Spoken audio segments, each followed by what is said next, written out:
আসসালামু আলাইকুম। আজকে বিকেলবেলা কাজের কিছু অংশ। আমরা সচরাচর দুপুরবেলায় ঘাস কাটি, কিন্তু আজকে সারাদিন কারেন্ট না থাকায় বিকেলবেলা ঘাস কাটতে আসতে হলো।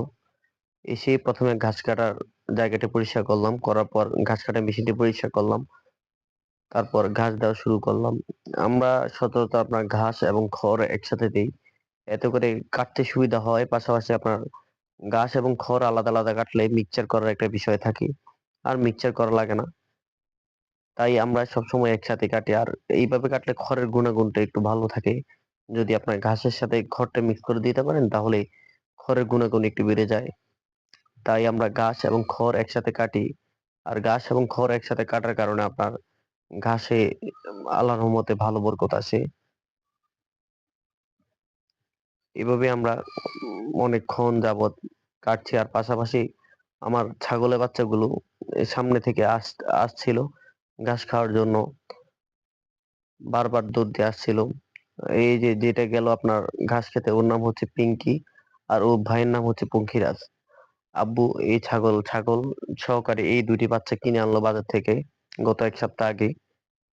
আপনার ঘাসগুলো ভিজে থাকার কারণে, বৃষ্টির কারণে ভিজে ছিল। ভিজা থাকার কারণে বারবার মেশিন আটকাচ্ছিল। তাই মেশিন বন্ধ করে আবার স্টার্ট করতে হলো।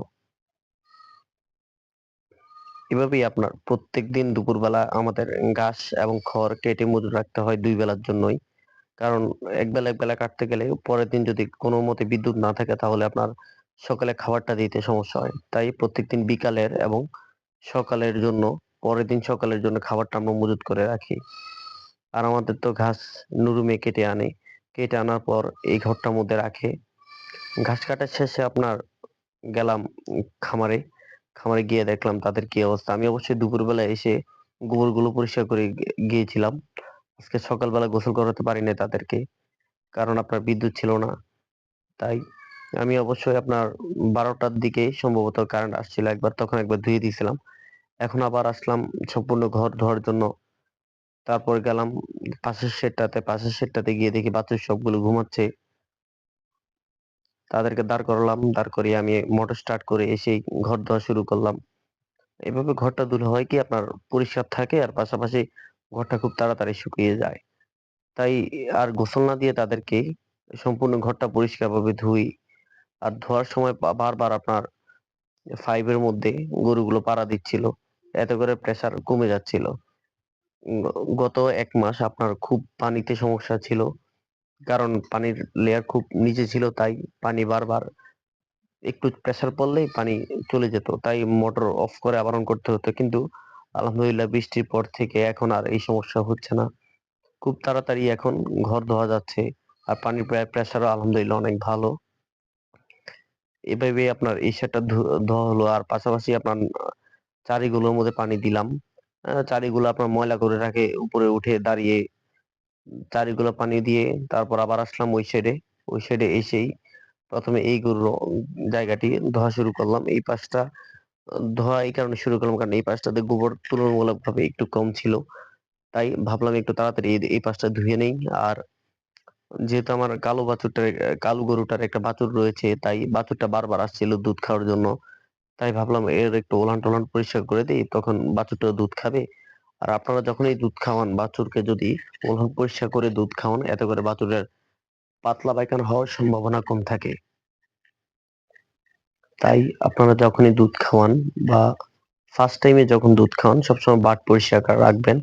এতে করে বাছুর যখনই দুধ খায় বাট থেকে, যাতে আপনার গোবর না পায়। যদি গোবর পায় তাহলে বাছুরের পাতলা পায়খানাতে লেগেই থাকে। বাছুরের পাতলা পায়খানা ভালো হয় না। তাই সবসময় চেষ্টা করবেন গরুর বাটগুলো পরিষ্কারভাবে ধুয়ে রাখার জন্য। যতটুকু সম্ভব হয়, সবসময় তা সম্ভব হয় না। তারপরেও যতটুকু সম্ভব হয় ওই চেষ্টাটি করবেন। এই সেটটি ধোয়া হলো। এই সেট ধোয়ার প্রায় শেষের দিকে।